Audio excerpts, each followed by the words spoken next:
bentuk tabel. Nah, di sini kita bisa melihat semua jenis plat ya yang akan kita gunakan elemennya seperti ini. Jadi contoh di sini kolom ya.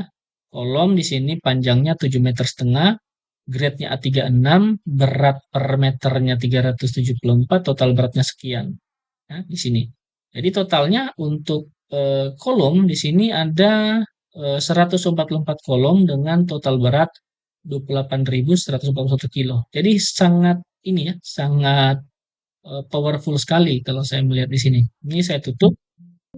Nah, ini untuk dalam bentuk tabel. Nah, kemudian kita bisa melihat juga di dalam bentuk gambar ya di sini, show list picture. Nah, ini lebih powerful lagi. Jadi kalau yang tadi menggunakan tabel, nah yang satu ini kita akan melihatnya dalam bentuk picture atau dalam bentuk gambar. Jadi daftar potongannya sudah kelihatan ya di sini. Nah, modelnya seperti ini. Oke, ini sangat informatif. Jadi kita bisa tahu ya modelnya seperti apa. Oke, kuantitinya juga ada ya di sini. Jadi kalau kita lihat contoh misalkan untuk IWF 250/125 7,5 daftar potongnya seperti ini. Ya, ada ya di sini. Kemudian yang berikutnya kita akan melihat untuk bagian dari plat ya. Untuk plat penyambung di sini biasa digunakan untuk bagian end plate, kemudian digunakan untuk sirip ya. Ini ada juga. Jadi software-nya sangat powerful menurut saya. Nah, ini seperti ini. Jadi jumlah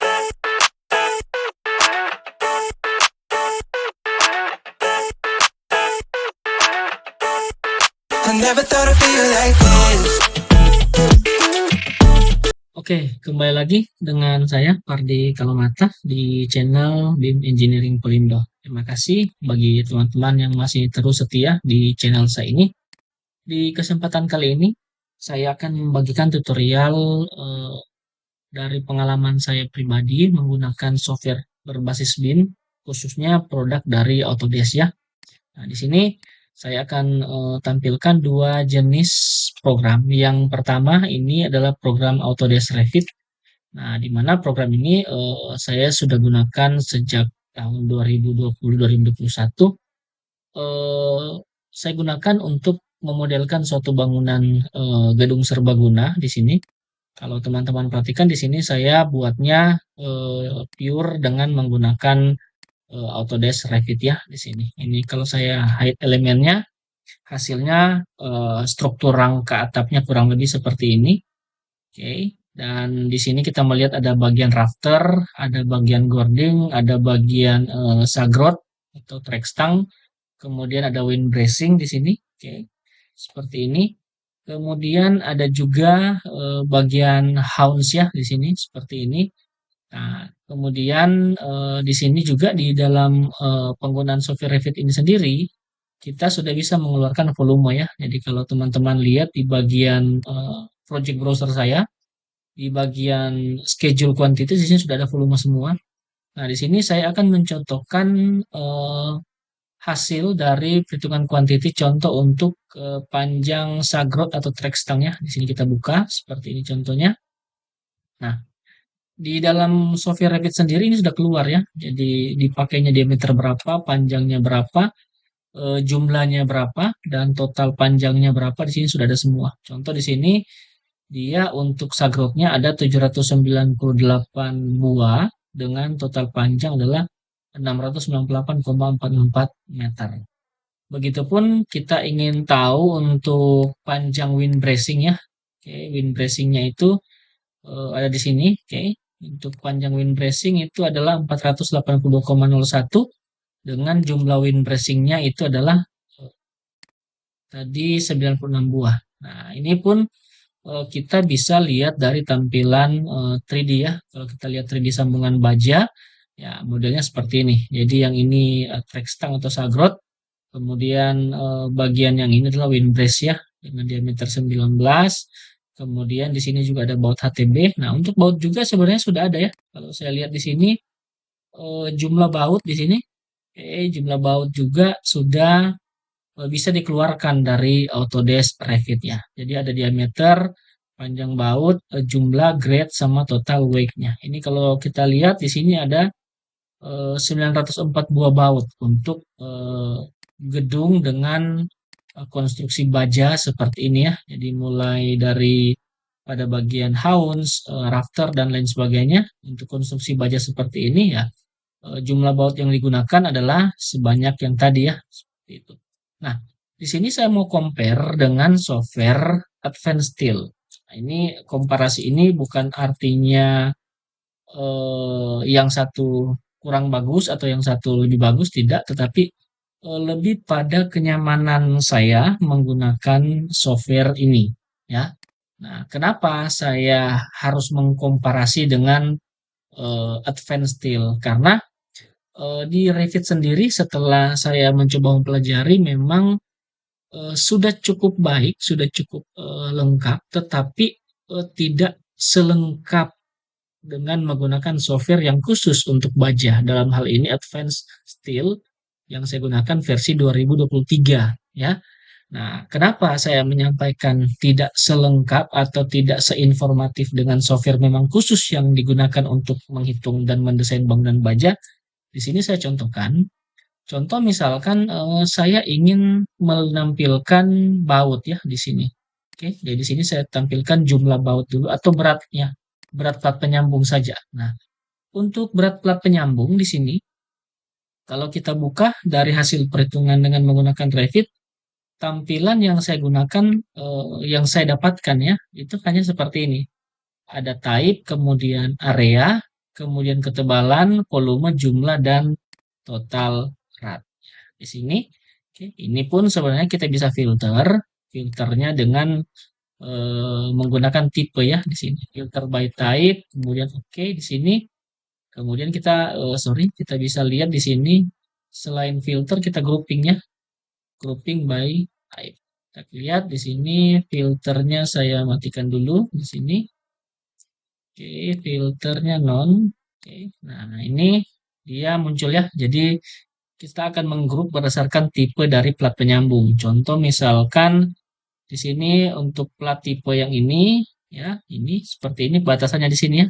Ini kita bisa lihat untuk volume di sini saya calculate total, kemudian grouping, lalu footer ya. Kemudian kita pilih OK. Nah, di sini harusnya dia nanti akan terlihat. Nah, di sini ternyata tipe yang ini ada 144 buah dan seterusnya. Nah, bagi orang awam ya mungkin ini akan mengalami sedikit kesulitan sebab tidak ada informasi yang cukup detail ya di dalam software Revit ini khususnya untuk baja ya. Nah, ketika saya menggunakan software Advanced Steel di sini bisa komparasi seperti ini. Nah, contoh misalkan saya ingin tahu di sini saya ingin buat dulu satu sambungan ya di sini, sambungan base plate. Nah, di sini saya tinggal masuk ke connection valve di sini.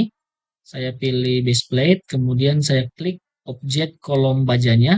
Kemudian di sini dia menanyakan untuk kolom betonnya. Saya pilih yes, kemudian saya klik pedestalnya, lalu saya enter. Nah, nanti secara otomatis Autodesk Advanced Steel ini akan mengenerate seperti ini. Oke. Kemudian kita coba atur beberapa parameter dulu. Di sini saya masuk ke base plate, di sini kemudian base plate layout. Oke, di sini ketebalan platnya saya gunakan misalkan 13 mili. Kemudian base plate dimension di sini saya atur karena kolom pedestal saya ukurannya 40 kali 40, maka di sini saya akan atur semua di sini menjadi 40 kali 40 ya. Berarti di sini saya atur misalkan 50, sorry di sini 75 ya. 75, kemudian di sini 75 juga. Ini 75, ini 75. Jadi base plate-nya ini akan utuh sama dengan kolom ya. Kemudian yang berikutnya angkur dan lubang ya di sini. Saya gunakan tipenya yang ini ya, US G round angkur. Kemudian diameternya saya gunakan 3/4 ya. Di sini sudah mulai terlihat bentuknya ya. Di sini kita coba lihat. Nah, di sini masih ada satu.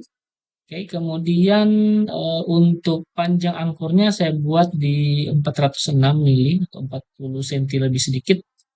Kemudian untuk stiffener ya di sini. stiffener. Di sini bisa ditambah jika mau, tapi tidak apa-apa juga. Ini hanya contoh ya. Kemudian yang berikutnya kita akan lihat ke bagian angkur ya di sini. Nah, angkur, kemudian angkur paralel web. Nah, ini angkur paralel web ini saya coba gunakan dua saja, ya, yang saya sejajar dengan web 2. Kemudian yang saya sejajar dengan flanknya saya gunakan 3 ya di sini. Oke, seperti ini. Nah, kemudian di sini akan saya atur ya, atur jarak sedikit untuk intermediate distance-nya ini saya jadikan misalkan 150. Oke, seperti ini. Kalau terlalu dekat, ini bisa kita buat di 170 ya. Nah, ini hati-hati dia sudah ada batasan ya di sini. Oke, saya kembalikan saja ke 160. Oke, seperti ini. Kemudian saya contoh mau menambahkan stiffener ya di sini. Stiffener pada bagian tengah di sini atau pada bagian flank ya di sini. Ini saya tambahkan seperti ini, both sides atau dua sisi. Oke, ini kita lihat saja sudah jadi ya seperti ini. Ini sudah ada.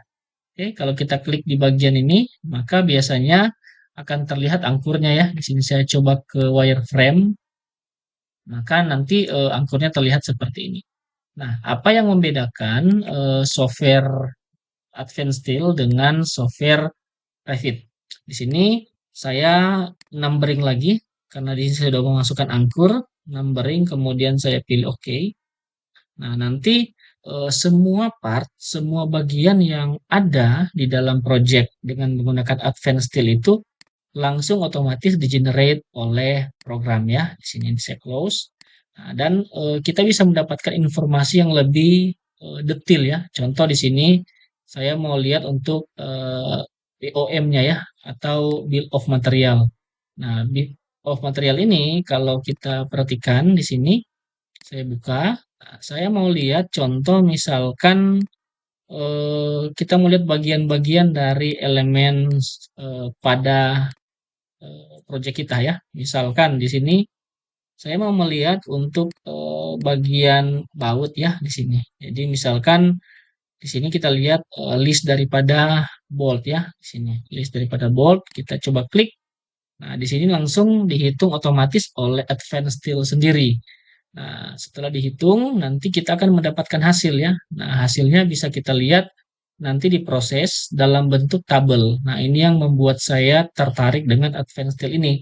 Sehingga di sini sudah diketahuan ya, di sini contoh misalkan untuk boltnya di sini yang digunakan pada tipe kolom berapa banyak ya di sini. Oke, kemudian kalau kita perhatikan di sini ada jumlah ya di sini. Oke, total beratnya di sini adalah 29.000, kemudian total jumlahnya adalah 106. Oke, ini saya tutup. Nah, terus apalagi yang bisa kita dapatkan dari software Advanced Steel ini?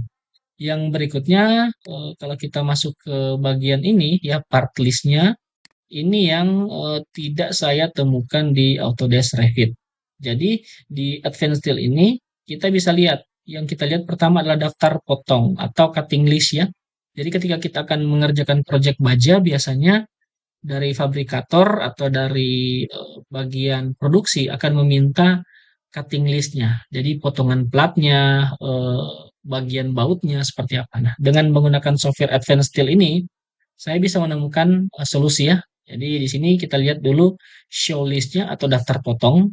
Nah, di daftar potong ini kita akan melihat pertama dalam bentuk tabel. Nah, di sini kita bisa melihat semua jenis plat ya yang akan kita gunakan elemennya seperti ini. Jadi contoh di sini kolom ya. Kolom di sini panjangnya 7,5 meter, grade-nya A36, berat per meternya 374, total beratnya sekian. Ya, di sini. Jadi totalnya untuk kolom di sini ada 144 kolom dengan total berat 28.141 kilo. Jadi sangat ini ya, sangat powerful sekali kalau saya melihat di sini. Ini saya tutup. Nah, ini untuk dalam bentuk tabel. Nah, kemudian kita bisa melihat juga di dalam bentuk gambar ya di sini, show list picture. Nah, ini lebih powerful lagi. Jadi kalau yang tadi menggunakan tabel, nah yang satu ini kita akan melihatnya dalam bentuk picture atau dalam bentuk gambar. Jadi daftar potongannya sudah kelihatan ya di sini. Nah, modelnya seperti ini. Oke, ini sangat informatif. Jadi kita bisa tahu ya modelnya seperti apa. Oke, kuantitinya juga ada ya di sini. Jadi kalau kita lihat contoh misalkan untuk IWF 250/125 7,5 daftar potongnya seperti ini. Ya, ada ya di sini. Kemudian yang berikutnya kita akan melihat untuk bagian dari plat ya. Untuk plat penyambung di sini biasa digunakan untuk bagian end plate, kemudian digunakan untuk sirip ya. Ini ada juga. Jadi software-nya sangat powerful menurut saya. Nah, ini seperti ini. Jadi jumlahnya di sini untuk tipe yang ini 134, tipe yang ini 20 ya, dan total beratnya adalah 1255 kg. Jadi sangat-sangat membantu bagi kita bagaimana cara kita mengeluarkan volume pekerjaan tanpa miss ya. Oke. Jadi demikian untuk review saya. Semoga bisa berguna membantu teman-teman sekalian. Dan jika ada pertanyaan, teman-teman boleh bertanya di kolom komentar atau di alamat email yang saya sudah bagikan maupun di nomor WA yang sudah saya cantumkan di kolom deskripsi. Saya juga menyediakan tutorial berbayar untuk Revit struktur. Bagi yang berminat, silakan cek linknya di kolom deskripsi.